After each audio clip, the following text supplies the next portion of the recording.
Welcome to r/Bestof Redditor Updates, where OP takes a homeless guy to a costume party and hilarity ensues. Our next Reddit post comes from r/Today I F'd Up, and a lot of times in these Best of Redditor updates, the person who posted does a mood spoiler, and this mood spoiler is batshit insane, so buckle up, I guess. I'm a 24-year-old guy, and last night I convinced a random homeless man to come with me to a house party. I was very high when I made this decision. The house party was also a costume party. I had an extra costume, but not an extra person, so stoned me was like, why not go out and find an extra person? The homeless man in my street was at the top of my list of potential candidates. I approached him and asked if he was keen to go to a house party dressed as a stormtrooper. He asked if there'd be food. I said yes, and alcohol. The homeless man was in. We showed up at the house party together. I was dressed as Jesus, white robe, crown of thorns, hippie hair. You know, the conventional version. The homeless man was dressed from head to toe as an average stormtrooper. I encouraged him to avoid removing his helmet and drawing too much attention. A suggestion, not an instruction. I did not keep an eye on the homeless man for the entire night. He did his thing, I did mine. From time to time, I caught him low-key lifting his helmet above his mouth to eat or drink when he thought that no one was watching. Seeing that convinced me that I did the right thing. The homeless man was having a good time, and my stormtrooper costume did not go to waste. A win-win. Like I said, I was high. If you're reading this, something obviously went wrong. I found out when it was too late that another person at the party was also wearing a stormtrooper costume. That stormtrooper was at the party with his girlfriend, who at some point confused the two stormtroopers and ended up grind dancing with the homeless stormtrooper. The boyfriend stormtrooper noticed his girlfriend enthusiastically rubbing her butt on another person's crotch and wasted zero time introducing his fist to that recipe. I was not there to witness what happened in person, and even if I was, I doubt I would have been sober enough to realize what was going on. I've heard more than one version of the story. Some say the two stormtroopers fought each other until the unknown stormtrooper lost the fight and ran away. Others say the unknown stormtrooper won the fight and then ran away. That being said, everyone agreed that one of the stormtroopers did indeed run away. No one knows it was my stormtrooper who ran away with my costume. I really like that costume. Now I may never see it again.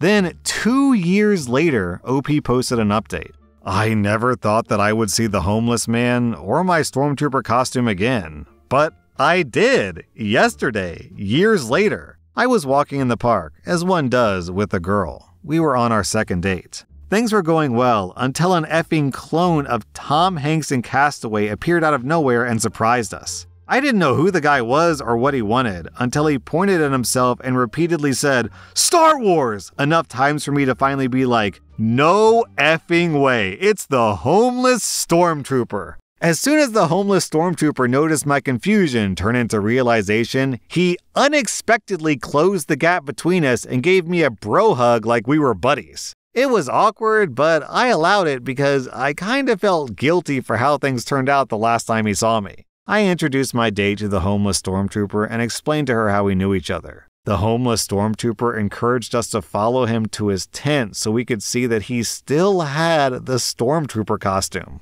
I pointed out the time and explained to the homeless stormtrooper that we were on our way to see the new Fantastic Four movie and we didn't want to be late. My date responded that we still had loads of time before the movie begins, which prompted the homeless stormtrooper to lead us to his tent. The homeless stormtrooper entered his tent alone and came out like 3 minutes later wearing the stormtrooper costume. My date was really impressed. I did my best to match her energy, but all I could think about was not missing the movie. The homeless stormtrooper disappeared into the tent again before reappearing with a skateboard and doing tricks for us. My date, who seemed to have forgotten that we were supposed to be bonding and stuff, took out her phone and proceeded to film the homeless stormtrooper for her TikTok or whatever. Meanwhile, another person emerged from the tent. I kid you not, this person looked identical to the homeless stormtrooper. I didn't ask, but I figured they were twins. The homeless twin approached me and offered to sell me condoms. The guy lifted his shirt and revealed an effing belt made of condoms strapped to his waist. I said no thank you, but he refused to take no for an answer, saying that he could tell what size condom I used just by shaking my hand, which made no effing sense to me. My date overheard this and encouraged me to shake hands with the homeless twin. To please my date, I played along and shook the dude's hand. Needless to say, it was no ordinary handshake. The homeless twin didn't let go of my hand for at least 30 seconds before pointing at one of the condoms on his belt and saying, "Regular." My date asked me if that was accurate. I was like, what are the odds of me being average like most people on Earth? My sarcasm did not land, and I ended up paying the homeless twin for his overpriced, expired condoms just to make him leave me alone. I was just about to inform my date that it was time for us to go, but then the homeless stormtrooper fell off his skateboard. After helping him get back on his feet and making sure that he was 100% okay, I gave him some money and said goodbye. We were late for the movie, which I had already paid for, so I had to book another time slot and pay again for both me and my date. In other words, I paid twice the price, twice, for an IMAX show in 3D, which is not cheap. On top of that, I had to pay a condom whisperer for prehistoric condoms and a skateboarding cosplayer for existing, I guess. Weirdest and most expensive second date of my life so far. This comment from Leo the dog. I got to where you said, she seemed to forget that you were supposed to be bonding. My dude, that was what was happening. Way more than any movie could offer. Right? If they go the distance and get married, this is an amazing story to tell other couples about, oh, how'd you meet? Well, it all started with a homeless man and a stormtrooper costume. This comment from Uluru. Dude, the second homeless guy wasn't a twin, he was a clone. Stormtroopers, am I right? Our next Reddit post is from rSlash. I'm a 15-year-old girl. I'm 5 foot tall and 82 pounds. I take Keppra, hydroxychloroquine, and Adderall. I live in the US. This has been going on for 5 years. I'm diagnosed with epilepsy, undifferentiated connective tissue disorder, and ADHD. My mom thinks that I have POTS, EDS, and some other things. Basically, I had a seizure once when I was about 10 on a school field trip. My mom has always been really intense anytime I get sick. She took me to the doctor for every single cold, but this seizure sent her overboard. And since then, she's basically been convinced that I have some kind of serious diseases.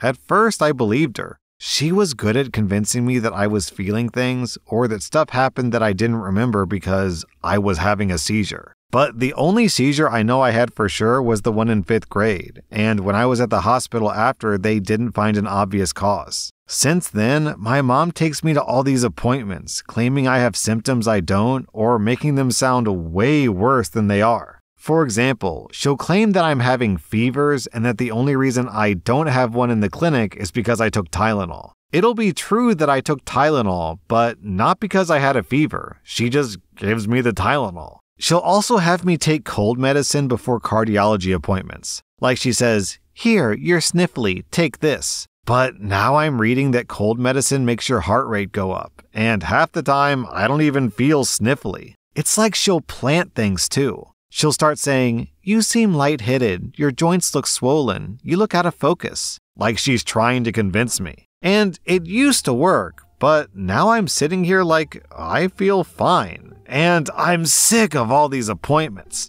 I want to do stuff with my friends and stop taking meds that make me awful and sad and sick to my stomach. She'll take pictures of me at angles that make things look worse than they are. One time, I got a ton of bruises after playing on a water slide inflatable thing and taking a bunch of ibuprofen for joint pain. But I got a ton of bruises from it, and she told the doctor they showed up with no cause, and I got a full leukemia workup. And she was telling everyone how I probably had leukemia.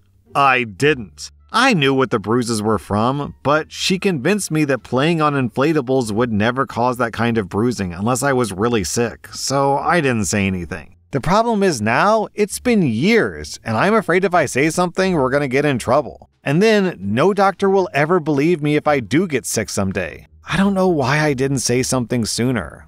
I've been pretty sure for like 2 years that she's making most of this up, but it's confusing. And I don't know, I thought maybe she was right and I was just brushing things off. Sometimes it would feel like she was right. What do I do? Can I tell the doctors I see that it's probably not real, or is this going to ruin my medical care forever? Down in the comments, a lot of people are pointing out that this sounds like Munchausen's, which if you don't know, it's like a psychological thing that that some parents have, where they like the attention from doctors and like sympathizers about medical conditions. So they make up symptoms for their kid and pretend their kid is sick because I guess it makes them feel special or something. Then 3 weeks later, OP posted an update. I took everyone's advice and I ended up telling my doctors at the next appointment. After we checked in, I said I had to go to the bathroom and I left a note with a nurse. I think my doctor maybe looked at it before the appointment because it took a really long time for us to go back. And then, in the appointment, the doctor was asking a lot more probing questions and clarifying questions and pointing out inconsistencies, my mom said. And then he asked to talk to me by myself and my mom by herself too, actually. So I'm seeing a team of doctors now who wanted to verify some of the diagnoses that I'd had, and they admitted me to do that. Like in the hospital, and there was always a nurse or someone in my room with me. I'm not 100% sure because no one actually told me this is why, but I'm guessing it was to make sure my mom didn't say or do anything or give me anything. Is that something they'd actually do? It sounds so dramatic. Or maybe it's normal to check things out in the hospital like that. I don't know. Anyway, the doctors are changing some of my diagnoses now, and my mom is talking with a counselor. She still maintains that she's not doing anything to me, and I'm really sick, and I'm just getting influenced by crime documentaries. For context, she caught me listening to a podcast. But things are a little better. She's not supposed to be in charge of any of my meds now. I do that myself. And I write down everything I take and when in a journal so there's a record. I'm also not taking hydrochloroquine anymore. Thank you guys for telling me to say something. I was really afraid I was going to get in trouble, but no one was mad. Not even my mom, actually. They were nice about it. Maybe a little stern, but nice. Bless OP's heart. She's 15. She's very naive. I don't say that as like a criticism against her. 15-year-olds are supposed to be naive, right? They're not supposed to understand how the world works. But bless her heart, she's being abused and doesn't even realize she's being abused. Hopefully, at minimum, now that she understands what's happening to her to a degree, she can start to guard against it. I looked up hydroxychloroquine, which he mentioned a couple times, and it has some pretty unpleasant side effects: headaches, nausea, skin rashes, hair loss, heart problems, depression. So taking this medicine, unless you absolutely need it, sounds like a bad idea. Our next Reddit post comes from r/relationship advice. I'm aware that this is a terrible thing to do, and I'll live with the guilt of it my whole life, and I cannot apologize enough to those affected by this. When I was starting 8th grade, I went into a completely new school district due to bullying at my old school. I still had one friend from my old school who I texted daily, Molly. Molly and I had this idea to see how long I could convince the students at this school that I was colorblind. I'm not. And we decided it would be easiest for me to pretend to see in just black and white, which I'm pretty certain is not a real thing. That way, I wouldn't get stumped if people tested me. Unfortunately for me, I was quite convincing, and nobody ever called me out if they doubted me. I eventually fell out of contact with Molly because she stabbed me in the back. Then, I was worried that everyone would hate me when I came clean alone without her to defend me that we came up with this together. At this point, I'd made a whole new friend group who believed me, and the entire school also knew that I was colorblind. Fast forward to meeting my new boyfriend. Nothing special, just lucky on a dating app. He was everything I was looking for, and I couldn't have been more happy, and I still am. We've never fought in the 2 years we've been together, apart from silly debates about SpongeBob plots and what kind of food is better. I love him more than anything, and I want to spend my life with him. However, I don't believe I deserve to have that. When we started getting serious, he met my best friend since high school. And in them meeting, my color vision came up, and rather than come clean to my best friend, I decided to lie to my boyfriend, and I feel terrible to this day. My issue is, I don't believe I can continue to go forward when this is hanging over the whole relationship for no reason. I feel like I've done the equivalent to cheating on him by lying for our entire relationship. I know I have to come clean, and I'm going to hope for the best. I suppose I simply would like advice on how to best go about it. His family also believes I'm colorblind. Feel free to rip me a new one in the comments. I deserve it for faking a disability, and I take full responsibility and will not claim that I was a child and didn't understand. I know that I was wrong and regret it. The comments aren't as harsh as you might think. One commenter says, "Here's the thing. You've been feeling shame about this for so long, you've lost perspective. So I'll tell you, this is objectively hilarious. It's also not that big of a deal. You told a lie as a kid to get attention. You didn't hurt anybody with this lie. You got in too deep and kept it up to avoid embarrassment in high school." True, I think we've all been there. Everyone's told dumb jokes in high school. I remember when I was in high school, oh man, it's so stupid. I bought a keychain. This is so stupid. I bought a keychain and I wanted girls to think that I was cool. So I told girls like, "Hey, look at this keychain. Isn't it cool?" And they were like, "Yeah, that's cool. Where'd you get it?" And I said, I stole it. And the girl I was talking to, she was shocked. "You stole it?" And I was like, "Oh no, I'm kidding. I didn't steal it." To be clear, I didn't actually steal it. I just wanted to say that I stole it to sound cool, but that backfired hilariously. The point is, high schoolers are awkward and dumb, which is a horrible combination because high schoolers are also desperate for approval, which means we do stupid things. 2 days later, OP posted an update. "I spoke with my boyfriend last night while having pizza.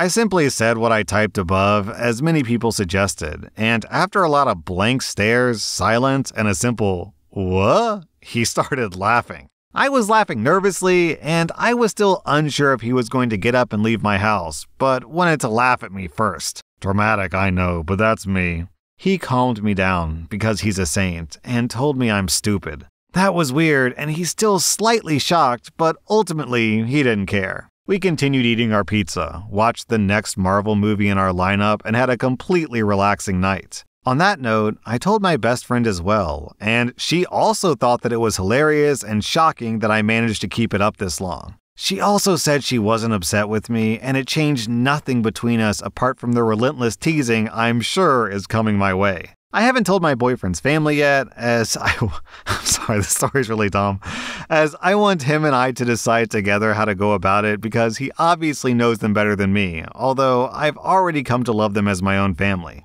All right, viewers, listeners, it's your turn. If you have a stupid, embarrassing, pointless lie that you told in high school that looking back is mega cringe, let's hear it in the comments because we've all done it, every single one of us. I got another one. You can laugh at me. It's almost the exact same story now that I think about it. I think I was in middle school and I had an honest to God katana. Jesus. And the handle was white.